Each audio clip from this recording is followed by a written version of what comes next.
Good morning, everybody. It's Catherine Cooke here, leading business advisor and founder of The Engine. And today I brought back specialist providers to The Engine, Kirit Lal, director of Walker Wayland, and Andrew from Martelli McKegg, who's a partner there at Martelli McKegg.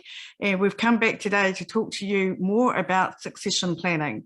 We had some really good feedback from our last session on succession planning. So today what I wanted to do was to dive a little bit more into building your living business succession planning and also to look at business continuity. Now, obviously, most people don't they don't plan to fail, but they plan, sorry, let me start again. I'm having a morning of it. Right, let's start again. So succession planning is not rocket science. However, most people don't plan to fail. They fail to plan. And the pitfalls of not planning a living business succession strategy can have a huge impact on your business. So I'm going to start with you first, Kirit. Now I've got my tongue-tying situation out of the way. Obviously, we talk about having a succession plan and knowing about that from the beginning when we start out with a business. Now, obviously, for me, that means building the value in between. What does it mean for you when you're talking to your client about building a succession plan that is living while they're running the business? Good morning, Catherine and the viewers. Yes, it actually means that you need to be planning ahead right from the get-go when you actually start up in business. It means that you need to know, when you go into business, what's the industry like, what's the value that you are creating in the business, what is your unique proposition, and then have an ongoing valuation of your business to get to the stage where you would want to exit out on.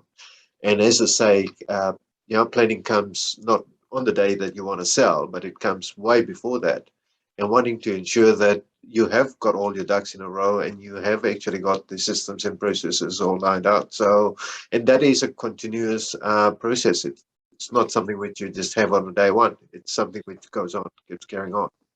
I'm glad that you talked about the business value. I was actually talking to somebody yesterday down country, and we're talking about where this person wanted to go with their business. And so I started off the conversation with, you're in your business right now, you're looking at scaling it, but how long do you want to be in this business? Have you actually thought about what that time frame is?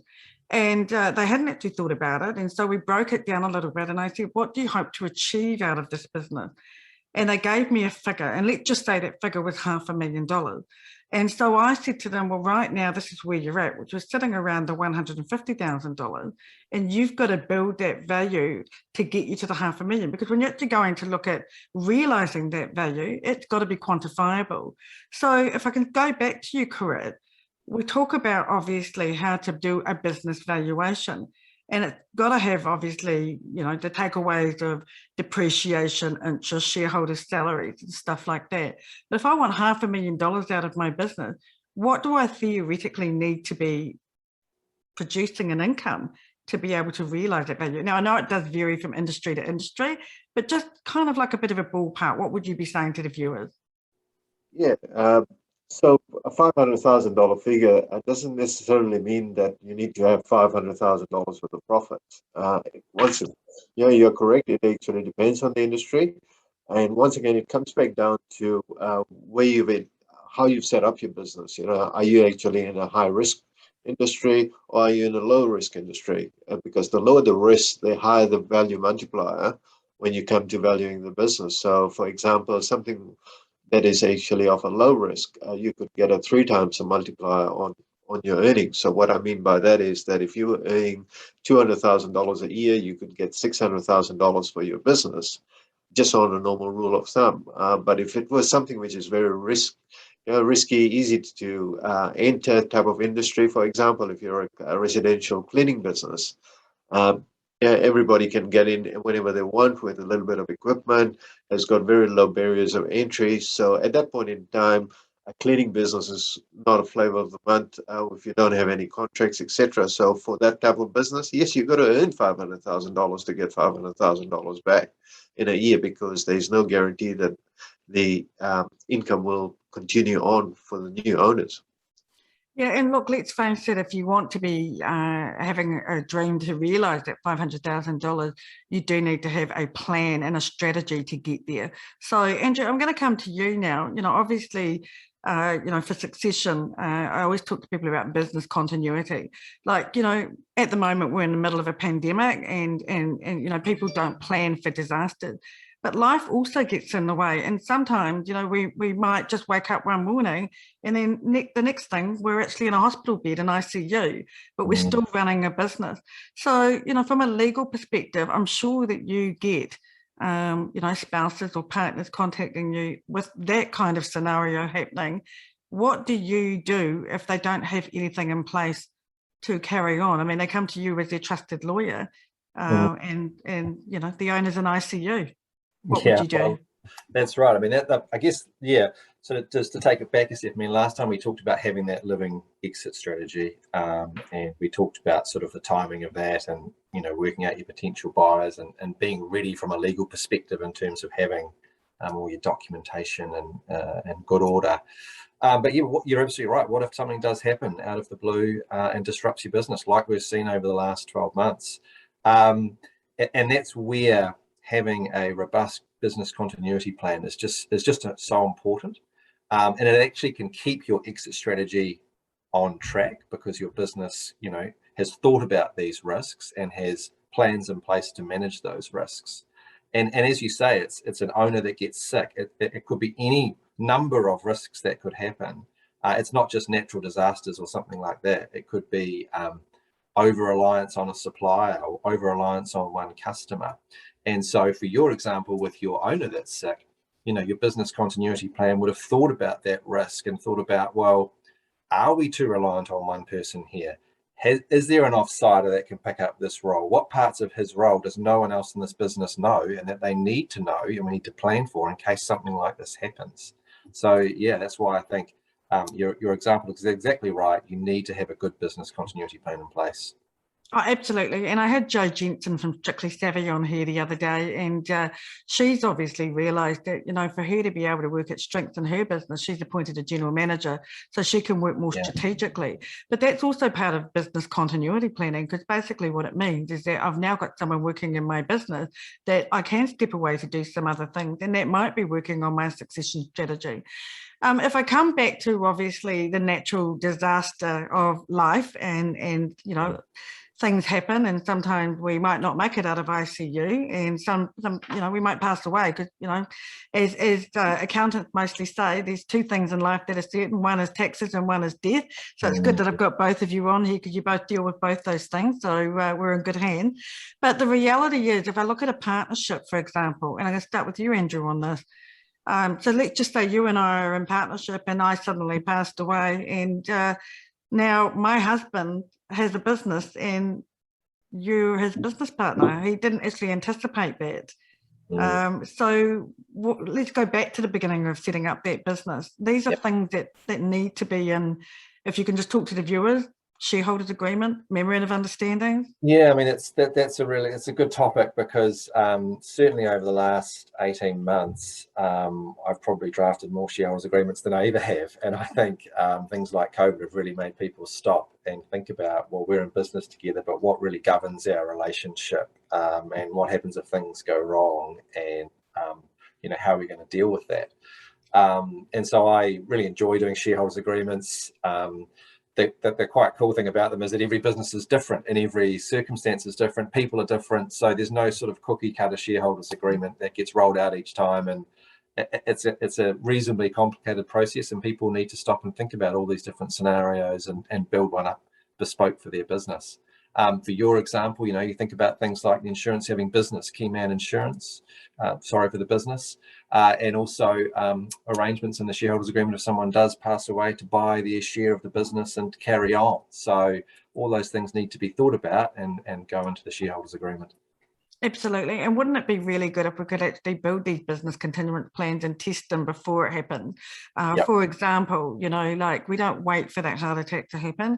We actually build the business continuity plan, we put it into place, and we step out and we make sure that it works. We test it.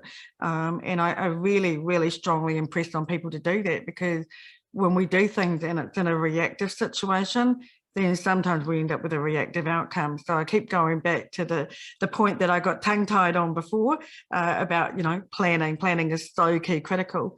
Can I just add too, Catherine, that sure. business continuity planning for me, people kind of think about, risk and what might happen and bad things and take a sort of almost a bit of a negative view on why they're doing it.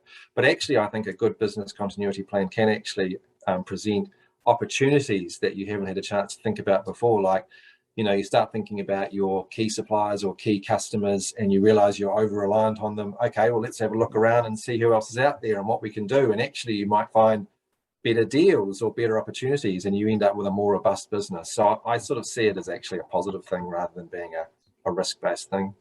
Absolutely, and it just goes to show that you must have read my newsletter for the week, because I added my newsletter about reframing things as opportunities. So, Kirit, I'm going to come over to you now. What are your thoughts on what we've been talking about? I mean, especially around the positive aspect of it. I mean, I always go prevention over cure, reframe it as an opportunity. What are your thoughts around business continuity in business? Yeah, very much like Andrew. I think that it's all about making sure that you've got your ducks in a row and don't be negative about it, but be positive. I mean, there would be opportunities that could come out of it. Also, at the same time, look at the practicalities. For example, if you're in a 3 or 4 partner shareholder situation and one of the shareholders does actually get hit by the bus and not appear to work tomorrow, what are other things in place that would actually help the estate for the shareholder, to exit him out gracefully? I mean, do we have enough borrowing power to go to the bank to say, can we actually borrow money to pay off the estate? Do we have the right insurance cover? Is it at the right level? And making sure that the insurance company could actually pay us out so that we could pay off the estate as the remaining shareholders. What would happen to the clients? Are we all in one a particular area? Or have we actually got ourselves all segregated? Is the partner actually doing marketing for the business? The other one's actually doing sales. One's doing finance. Which part of the business would actually need more help? So knowing all those sort of things and putting it into place, and also testing it out, as you say, is quite important, because you never know what could happen when. Absolutely. And I like how you talk about, obviously, one thing that resonates with me is you always talk about having a 3-way cash flow that you do in business, Kirit. And, it's amazing how many people out there are still making decisions and have never done a cash flow. And so they're making decisions without understanding where that money is going to come from. And, I was actually just reflecting before I came on here this morning. It's no wonder we've got a lot of baby boomers out there, because they haven't actually planned to exit their business. They've actually built up a lot of debt in it. Therefore, they're struggling to get out of it. So having that 3-way cash flow, or a cash flow in particular, is so key critical. So, Kirit, what would you say to the viewers about the importance of a cash flow? Because again, that comes back down to planning, and reducing your debt and life after business. So, Kirit, what would you say? Yeah, cash flow is an absolute essential tool for the business. Having budgets in place, or putting in a 3-way cash flow to see how your balance sheet's going to look like at the end, knowing how much debt you have. Because a lot of people have got this common problem to say, I've got all this profit in the P&L, where's the cash gone? Well, why can't I actually see the same amount sitting in my bank account? But they haven't realized that they've geared up to the max, so they've got expensive cars inside the company books, which they're paying off debt for, or they've actually used to build stock within the business, if they're in the business of buying and selling stock. So it's actually getting consumed within the assets of the business. So it doesn't necessarily mean that you've got it all sitting in cash. So doing a 3-way cash flow model would really help you understand where's the cash going.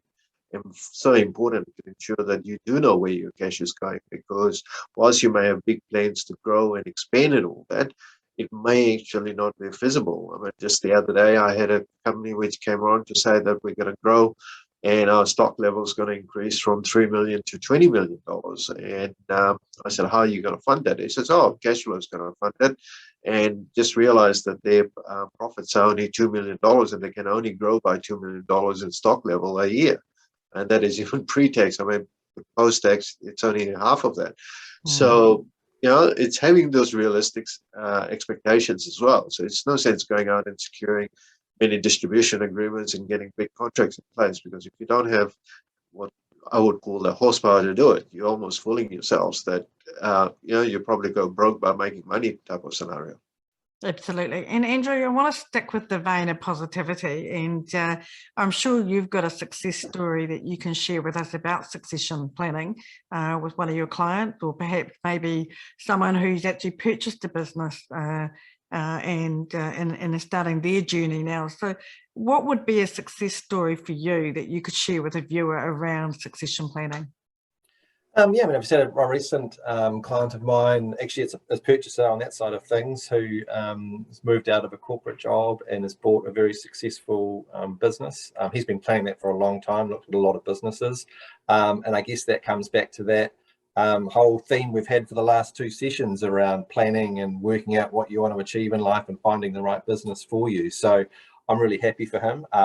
Interesting times, given we've just entered a lockdown and he only bought it just before then. But again, he bought it knowing that might be a possible opportunity, possible thing that'll happen, and he's just going to have to work through that. But it's a long-term thing, buying a business. It's going to be another 5-10 years, so it'll come right. But yeah, it's I enjoy working with clients, all sort of achieving their goals like that.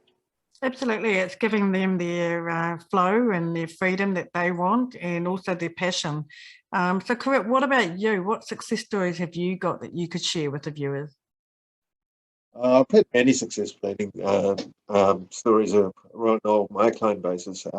Some have been disasters as well, so it's not all rosy out there, as what Andrew would know. So the most perfect one that we had was a guy runs a import and distribution business. He actually, as he gets older, his son comes in, says, "I'll take over the business, just give it to me and I'll make it all happen." The son comes over. He sooner than later just realizes that he can't do the job that his dad has been doing successfully. So what we did is that we made him realize as to what a normal job is. So he went and got a normal job. Instead of just starting in straight from university, getting into his dad's business, he went and got a normal job. He realized the nuts and bolts of actually running a business, what corporate actually meant. Then coming back into the business after many years and then taking over. So everything from sweeping the floor to looking after the cash in the bank type of scenario, he had done all of that. And eventually what that meant is that he knew exactly what a business is worth. The actual exit strategy was planned out, where he would buy his dead shares, in piecemeal through the dividend process of the company. He would also take out his personal cash. He had a house by the time he came back to the business, and he borrowed on the house to actually buy off debt eventually. So Dad was not still working when he was 75, 80. He was retired by the age of 60. The son was over there, but he was in his 40s. He had a house, he had kids. Everything was all well set up, and and that has now actually gone through 3 generations. So.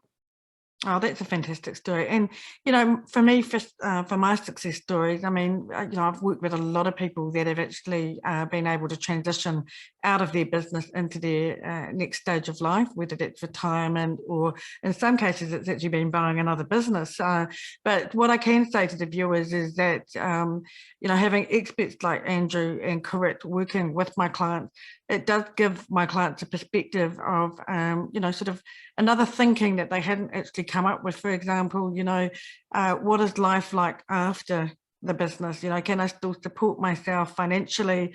What do I need to do to get to that point?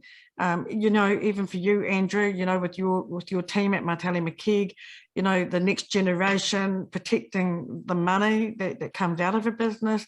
It could go into a trust. It could go into, that estate planning. There's a whole bunch of planning that goes with it. I want to come back, however, to the living succession business plan. What I'm really saying is that, coming back to what you said, Andrew, about your client, a lot of people are just going through the motions and not realizing that if they lost that big client, that would change. That would be a game changer. So it's testing these situations and understanding the impact, because that is the opportunity. You know, if I'm reliant on the warehouse, if that's my biggest client, and that makes up 75% of my ledger, if I lost them overnight, I've lost 75% of my business. So it's really about that whole testing and understanding what that impact could be. Also, that can be really tricky, because absolutely. You are very busy fulfilling that client, and everything is good, and you're doing lots of work with them, but you've really got to take that step back and look at, well, what if this does turn off in 6 months' time? You know, where do we go from there, and try and build up those other customers, because it's very easy just to service what's in front of you, and I guess that's what part of the business continuity planning is all about. Absolutely. And just going back to what I was talking about with Joe Jensen and bringing in a general manager, it's exactly what I did with my business when I was growing. Is, you know, I'd bring in specific people to look after that specific area once we got it sorted. So then I had the ability to grow another area. Then I'd sort that area and grow another area. So, you know, it is about backing yourself. It is about building that proposition. But also the other thing that I think people need to be very aware of is just their brand in the marketplace. You know, that is extremely important. And it's something we were talking about just before we came on here. You know, I've got people that come and see me and they're thinking about exit strategy, and, you know, I have to, you know, I guess it's probably negative conversation, but with the opportunity, talk to them about how we might need to fix their reputation in the marketplace before we even get to a point of actually considering selling. And that also has an impact on the people we're attracting in our business as well. So I guess in terms of coming back to brand and reputation, I mean, Kirit, you've been in this situation with many clients as well, where you've had to sit them down and have a conversation with them, a reality check, that this is not going to happen overnight. This is really a 2 to 3 year goal plan. How do you have those conversations, those courageous conversations? It's very hard, to be honest. You know, we go through many different aspects of the business and just try and make the person understand. A classic example was that I had a client who had a perceived value of the business. They said, but we're not going to advertise in the open market. We've been approached by somebody, and I'll just put the dollar value over there, and they'll buy my business, and I'll be on the beach, you know, by Christmas. Unfortunately, the guy came back, you know, only offered half the figure that they were expecting. You know, it came around like a shock to the system. They couldn't really say what was the problem. And when you started, you know, peeling all the layers off their business, and you say, yep, this is where your problem areas are. You've got to look at your HR things. You've got to look at your health and safety, look at your, you know, your legal and your compliance matters, all those sort of things. It's all very important to start building up on the brand, because if, you know, for example, if you're a electrical company and, you know, you've been in the headlines for burning somebody's house down, it doesn't actually make a good look when you start getting into trying to sell your business. So you got to rebuild the brand, rebuild the trust, and the owner needs to be extracted out of the business, because people do just see that a business may be worth is what the owner's involvement is. So you've got to work on trying to extract the owners out of the business and almost making them redundant before you put your business up for sale, because that's the only way that the potential purchasers are going to get confidence that your business is self-sufficient and will not actually have a downturn the moment they walk in. Absolutely. And then obviously from a purchaser side comes due diligence, and that's where you, Andrew, you get in the depths of that due diligence situation. And you know, it can be quite messy if these things that are uncovered. You've got the emotional person who wants to buy it, and you've got the emotional person who wants to sell it, and then you've got you and Kirit trying to be sort of not emotional in the middle, trying to keep everybody balanced. How do you do that, Andrew? How do you successfully navigate a due diligence that presents issues and emotions? Well, it's about having that trust with your client as well, which is something you've built up over the years when you've been working with them. And so they know that you're not someone who is just going to be raising problems all the time, but actually these are genuine concerns you've got. And actually that's part of the reason why they're coming to you, because you, as you say, they get emotionally attached to things, and that can cloud your judgment. So part of the job is pointing out doing the legal work, but it's also kind of being that, you know, sounding board as well. So I see that as a key part of the role as well. And just to, if I can add on brand as well, and you'll be well aware of this, Catherine, because I know you're hot on this, you know, you've got to protect that brand for your business as well. So you've got to be, you know, registering your trademarks and things like that, so that you do have something that when it comes to due diligence, you can show we have a brand and it's protected, because that all helps to add value as well. Oh, look, absolutely. And, you know, obviously from that brand protection, you know, it's going to actually bring the attraction of people, you know, so hopefully you'd end up with more buyers interested once you get past that non-disclosure agreement stage. So look, we're probably going to wrap this up, but what I'd like to do is just get some tips from both of you. So obviously we've talked a lot about that living business succession plan. So I'll start with you, Kirit. What's your top one tip? And I know there's plenty of tips, but your top one tip, if somebody is watching this right now, what do they need to be doing to increase or the value, or even look at, you know, that living business succession plan in a positive vein? What would you recommend to them? I would say start early. Definitely start early. Don't leave it till the time that you get to your retirement. Yeah, if you are in your 40s and you want to retire at 60, you need to start now to get to that stage. You know, don't leave it till the last minute, because things change, the economics change, the business change, your customer base might change, etc. So you need to make sure you start early, so you are continuously building on the value proposition for your end purchaser at the end. Perfect. And Andrew, what about you? What would you say? I think, and for the theme of today's talk, I would say recognize that the business continuity plan is about opportunity as well as risk, and that it will actually add value to your exit strategy, because a purchaser will ask to see it. And if you can show them a plan that says, yes, I've thought about all these things and this is how the business will respond, that's going to be great from a due diligence perspective.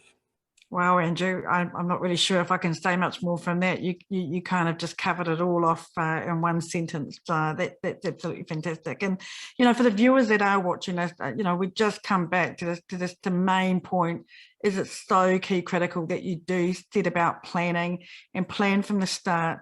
Also, if you are deciding to get into business with other people, whether it's your husband, whether it's your wife, whether it's other business partners, make sure you've considered what happens to the business if something should happen to one of you.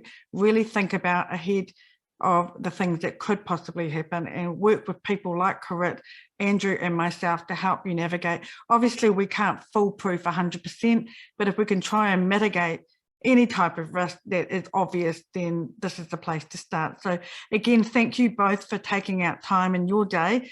Andrew Skinner with the lovely view in the back there, which I'm still assuming is not quite your view, no. but making us quite envious. In fact, my son's actually in the Navy, and he's due to be sailing past your window this morning back to Auckland. So and Kirit, thank you again for your wisdom, and Andrew, really appreciate all that you do for businesses. So if you are thinking about succession planning, whether it be a living succession plan or business continuity, the Engine also has a regional business partner approved program. You can get up to $5,000 to work with us to help you on that. So do reach out and we'd love to help you. Thank you again for coming on today. Really appreciate your time.